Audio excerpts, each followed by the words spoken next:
تحریک انصاف کے چیئرمین خود دھمکیاں دیتے رہے ہیں، خود ان کو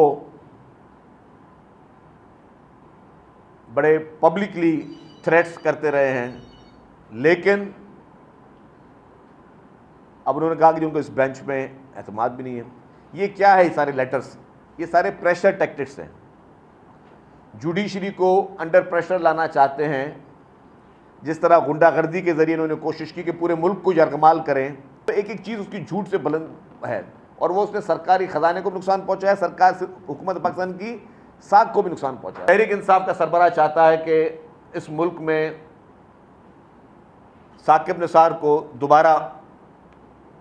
اعلیٰ عدلیہ کا چیف بنا دیا جائے۔ یہ شرمناک ہے۔ جب انکوائری ہوگی، جب ثاقب نثار جیسا شخص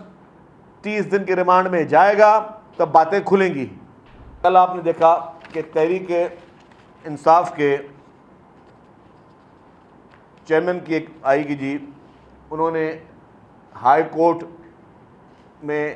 چیف جسٹس صاحب پہ عدم اعتماد کا اظہار کیا کہ یہ بینچ ان کو پسند نہیں ہے۔ اس سے پہلے انہی جج حضرات کو تحریک انصاف دھمکیاں بھی دیتی رہی ہے۔ تحریک انصاف کے چیئرمین خود دھمکیاں دیتے رہے ہیں، خود ان کو بڑے پبلکلی تھریٹس کرتے رہے ہیں، لیکن اب انہوں نے کہا کہ ان کو اس بینچ میں اعتماد بھی نہیں ہے۔ یہ کیا ہے؟ یہ سارے لیٹرز، یہ سارے پریشر ٹیکٹکس ہیں۔ جوڈیشری کو انڈر پریشر لانا چاہتے ہیں،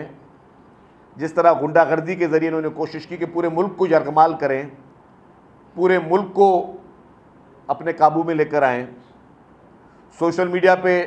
لوگوں کو یرغمال کریں، سوشل میڈیا کے ذریعے اپنے ملک کے سیاستدانوں کے خلاف، اپنے ملک کی جوڈیشری کے خلاف، اپنے ملک کے اہم اداروں کے خلاف جس طرح کیمپینیں چلتی رہیں، اب ان جج حضرات پہ بھی پریشر رکھنے کے لیے کہ جی ہمیں آپ پہ اعتماد نہیں، اور پھر آپ نے دیکھا اس پریشر کا نتیجہ کہ آج ان کو ایک ریلیف بھی ملا ہے ایک جگہ سے۔ تو یہ ان کے پریشر ٹیکٹکس کافی حد تک کامیاب بھی ہو رہے ہیں کہ ہر آدمی ڈرتا ہے کہ جی شاید میرے خلاف ٹرولنگ نہ سٹارٹ ہو جائے، میرے خلاف گالیاں دینا نہ شروع کر دیں، سوشل میڈیا پہ اگر ہزاروں اکاؤنٹ سے میرے خلاف کوئی ٹرینڈز چلنا نہ شروع ہو جائیں، گالم گلوچ نہ شروع ہو جائے، تو اس کے پریشر میں یہ پریشر ٹیکٹکس لگتا ہے کہ کئی حد تک ان کی کامیاب ہو رہی ہے۔ لیکن آپ دیکھیں کیا انصاف کے تقاضے پورے ہو رہے ہیں؟ پاکستان کا، دنیا کا کون سا شخص یہ کہتا ہے کہ جی جن توشہ خانہ پہ آپ نے نیب میں مقدمات بنائے ہوئے تھے سابق حکمرانوں کے خلاف، جن کے پاس وہ چیزیں موجود ہیں جو اون کرتے ہیں کہ ہم نے لیگل پروسیس سے لیے، اور ایک جھوٹا مکار شخص، ایک فراڈیا شخص، ایک 2 نمبر شخص جو کہ ہمارے اہم دوست ممالک کی گھڑیوں کو، قیمتی گھڑیوں کو جس طرح اس نے بیچا اور جھوٹ بولا، جھوٹی رسیدیں دکھائیں کہ جی میں نے اسلام آباد میں فلانے بندے کو بھیجا، اس نے بولا جی میں نے تو بیچی نہیں ہے، میں نے تو خریدی نہیں ہے، اور پتہ چلا جی کہ وہ دبئی میں کسی شخص ہے، اور اس طرح وہ اپنے نہ اس کے بعد وہ پیسے خریدنے کے لیے وائٹ پیسے تھے، پھر وہ ساری پروسیجر، وہ ایک ایک چیز اس کی جھوٹ سے بلند ہے، اور وہ اس نے سرکاری خزانے کو نقصان پہنچایا، سرکار سے حکومت پاکستان کی ساکھ کو بھی نقصان پہنچایا۔ اس شخص کے خلاف مقدمہ تھا تو کہا گیا کہ آج کہ جی وہ مقدمہ وہ قابل سماعت تھا یا نہ تھا، میں نے ابھی ڈیٹیل آرڈر نہیں پڑھا ہے، بٹ جتنا میں نے کرکس دیکھا اس کا، تو میں تو خود پریشان ہو گیا ہوں کہ یار کیسے سسٹم چلے گا۔ پوری دنیا کو پتا کہ توشہ خانہ میں عمران خان نے ڈاکہ مارا ہے،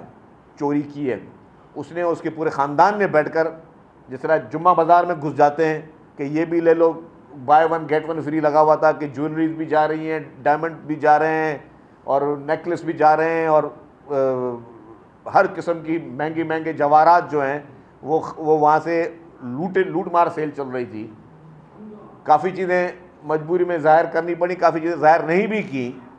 لیکن اگر اس کے لیے سرکار معلومات لیتی ہے جس پہ آپ ماضی میں ریفرنسز داخل کر چکے ہیں، اور ان ریفرنسز میں انہی ہائی کورٹوں سے وہ پروسیس سارے جا چکے ہیں، آج آپ اس شخص کے لیے کہتے ہیں کہ جی نہیں، اس کے لیے اس قابل سماعت ہے یا نہیں ہے، تو یہ چیزیں باعث فکر ہے. میں سمجھتا ہوں کہ تحریک انصاف کا سربراہ چاہتا ہے کہ اس ملک میں ثاقب نثار کو دوبارہ اعلیٰ عدلیہ کا چیف بنا دیا جائے اور وہ اس کو ہر چیز میں اس کو ریلیف دیتا رہے, آنکھ بند کر کے. پاکستان کے سب سے بڑے میں بڑے فراڈی شخص کو, سب سے بڑے جھوٹے شخص کو, سب سے بڑے میں بڑے کرپٹ شخص کو, سب سے بڑے میں بڑے اس شخص کو جس نے اس ملک میں ہر قسم کا منی لانڈرنگ کی, فیک اکاؤنٹس چھپائے, اپنے اکاؤنٹ ظاہر نہیں کیے, جس میں billions of rupees foreign funding ہوتی رہی, اس کو ظاہر نہیں کیا. ایسے شخص کو صادق امین کا لقب ثاقب نثار کی طرف سے دینا یہ شرمناک ہے اس شخص کے لیے جس کو اس لقب ملا, اور اس سے زیادہ شرمناک ہے اس شخص نے جس نے اپنے پیسوں کی لالچ میں ثاقب نثار نے سارا یہ حرکت کی, اور پھر اسی کے پورے ملک کے لوگوں کے گھروں کو مسمار کیا گیا اللیگل کنسٹرکشن کے نام پر. لیکن تحریک انصاف کے چیئرمین کے گھر کو ریگولرائز کیا گیا ثاقب نثار کی طرف سے, اور اس کے بدلے میں آپ نے دیکھ لیا کہ ثاقب نثار کو ٹکٹیں ملی جو وہ اور اس کے بیٹا دڑا دڑ بیچ رہے تھے. جیسے ہی پنجاب اسمبلی کی الیکشن کی اناؤنسمنٹ ہوئی کہ پنجاب حکومت کے لیے, پنجاب اسمبلی کے لیے الیکشن ہو رہے, تو وہ جھولیاں بھر بھر کے ٹکٹیں لے کر آئے ثاقب نثار اور اس کا بیٹا, اور وہ دڑا دڑ بیچتے گئے, اور ان کی ریکارڈنگ جن کو انہوں نے ڈسون بھی نہیں کیا. وہ ثاقب نثار نے بولا ہاں جی میں اب تو سرکاری عہدے پہ نہیں ہوں, اگر میری ریکارڈنگ ہے تو کیا ہو گیا. وہ خدا کے بندے, تم اس کو پہلے فیور دے چکے ہو, اب جو ہے تم جو ہے وہ ریکارڈنگ کے آسرے میں تم جو ہے مزے کے ساتھ وہ ٹکٹیں بیچ رہے ہو, بیٹھ کر کروڑوں روپے میں تم پارٹی کی ٹکٹیں بیچ رہے ہو. یہ نیکسس ہے, یہ سیدھا سیدھا نیب کا کیس ہے. میں سمجھتا ہوں یہ سیدھا سیدھا نیب کا کیس ہے, جو کہ یہ اوپن اینڈ شٹ کیس ہے کہ ایک جج جس نے آؤٹ آف دی وے, اس وقت بھی سب نے اعتراض کیا تھا کہ یہ ججمنٹ غلط ہو رہی ہیں, تحریک انصاف کے چیئرمین کو غلط فیورز دی جا رہے ہیں, اس کے مخالفوں کو چن چن کے کورٹوں میں سزائیں دی جا رہی ہیں, اس کے مخالفوں کو چن چن کے ان کا میڈیا ٹرائل عدالتوں میں, بھری عدالتوں میں کیا جا رہا ہے, اور تاکہ اس کے لیے کوئی پولیٹیکل مائلیج بنے, اور اس کو جتوانے کے لیے یہ ون سائیڈڈ کورٹیں چلتی رہی ثاقب نثار کے دور میں, پورا ون سائیڈ ماحول چلتا رہا. اس کے بدلے میں وہ ٹکٹیں بیچ رہا ہے, اس کے بدلے میں اور بھی بہت سارے کیش کے انہوں نے ریوارڈز لیے ہوں گے ڈیفینیٹلی. جب انکوائری ہوگی, جب ثاقب نثار جیسا شخص 30 دن کے ریمانڈ میں جائے گا تب باتیں کھلیں گی. جب نیب کی انویسٹیگیشن ٹیم, اینٹی کرپشن کی انویسٹیگیشن ٹیم جب ثاقب نثار جیسے شخص کو انویسٹیگیشن کے اس پروسیس میں لائیں گے تب باتیں سامنے آئیں گی. ثاقب نثار کے بیٹے کو لے کر آئیں گے تب باتیں سامنے آئیں گی. ثاقب نثار کے دامادوں کو, جن کی فارماسیوٹیکل کمپنیز تھیں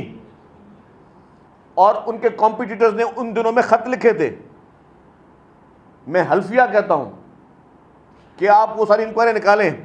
کہ ان کے کمپیٹیٹرز جو فارماسیوٹیکل کمپنیز تھیں ان کے ساتھ ثاقب نثار نے کس قسم کی زیادتیاں کی تاکہ اس کے دامادوں کے جو ہیں فارماسیوٹیکل کے جو کام ہیں وہ زیادہ آسان ہو سکیں. جس طریقے سے اس اعلیٰ عدالت کی کرسی کی دھجیاں اڑائی گئی ثاقب نثار کی طرف سے, جو اقربا پروری کی گئی, جو نیپوٹزم کی ایک اعلیٰ مثال قائم کی گئی ثاقب نثار کی طرف سے, یہ ساری ایک پوری ہسٹری ہے. میں کہتا ہوں ثاقب نثار پہ تو باقاعدہ ایک ریسرچ ہونی چاہیے تاکہ لوگوں کو پتہ چلے کہ ان کرسیوں پہ, اعلیٰ کرسیوں پہ بیٹھ کے ثاقب نثار جیسے شخصوں نے, جو لالچی شخصوں نے اور اس کے پورے خاندان نے کس قسم کے ناجائز فائدے اٹھائے.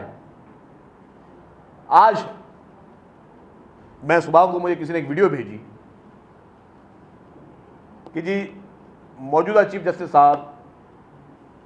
کچھ بلاگر سے ان کی ملاقات ہوئی ہے, اور وہ ویڈیو تھی اسد طور صاحب کی. اب اس میں ظاہر میں تو سنی سنائی باتوں میں کم عمل کرتا ہوں, لیکن جتنے حقائق اس میں تھے, جو چیزیں میں نے اس میں دیکھی ہیں کہ جی میرے اتنے ہیں, تمہارے اتنے ہیں, ہمارا جتنی کھلی گفتگو, اگر یہ بات ٹھیک ہے, اسد طور صاحب ایک بہت ہی قابل احترام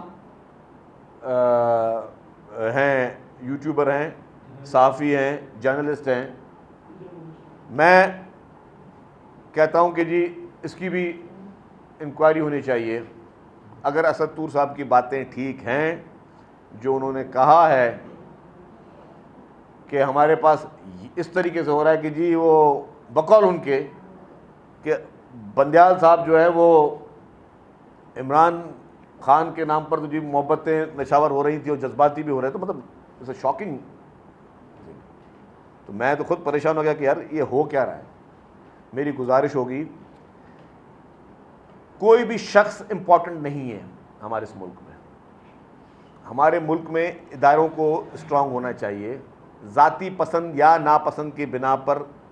فیصلے نہیں آنے چاہیے. پالیسیاں ذاتی پسند یا ناپسند کی بنیاد پہ نہیں ہونی چاہیے. اگر آج یہ فلیور مل رہا ہے، اگر آج یہ خوشبو آ رہی ہے کہ اس ملک میں تحریک انصاف کے چیئرمین کے لیے out of the way support آ رہی ہے، آؤٹ آف دی وے اس کے تمام گھناؤنے گناہوں کو، اس کی کرپشنوں کو، اس کی منی لانڈرنگز کو، اس کے فیک اکاؤنٹس کو، اس کے القادر ٹرسٹ کو، اس کے توشہ خانہ کو، اس کے چندے چوری کی کہانیوں کو، اس کے جتنے بھی ہاسپٹلز کی مد میں پیسے ملے وہ ذاتی اخراجات میں استعمال ہوئے. ابھی ریسنٹلی سیلاب میں جو بقول ان کے خود کے اور پرویز الہی صاحب کے خود کے کہ ہمیں 2.5-3 ارب روپے، 4 ارب روپے، 5 ارب 6 ارب روپے ملے، وہ پیسے کہاں گئے؟ اس ملک کے فیڈرل گورنمنٹ کے ادارے کیوں نہیں اس کی انویسٹیگیشن کرتے؟ ایف آئی اے کیوں نہیں اس پہ ریڈ کرتی؟ ایف آئی اے کیوں نہیں تحریک انصاف کے سارے اکاؤنٹس بلاک کرتی، معلومات کرتی، اس کا آڈٹ کیوں نہیں کرتی کہ اگر 3-4 ارب روپے جو کہ تحریک انصاف کے چیئرمین اور اس وقت پرویز الہی صاحب نے کہا کہ جی ہاں یہ پی ٹی آئی کے اکاؤنٹ میں پیسے آئے ہیں، تو وہ پیسے 3.5-4 ارب روپے کا راشن کہاں کس کو ملا؟ وہ 3.5-4 ارب روپے کا سامان خریدا گیا نہیں خریدا گیا، یا وہ صرف سوشل میڈیا میں پیسے اڑائے گئے کہ تاکہ ملک کے اداروں کو نشانہ بنایا جائے، ملک کے سیاستدانوں کو نشانہ بنایا جائے، ملک کے اہم اداروں کے سربراہوں کے خلاف، ان کی فیملیز کے خلاف ٹرولنگ کی جائے، ان کو بدنام کرنے کے لیے انٹرنیشنل سازش کا حصہ بنا جائے. یہ ساری چیزوں کے پیسے، یہ سارے پیسے کہاں جا رہے ہیں، سب کے یہ ایک حساب کتاب ہونا چاہیے.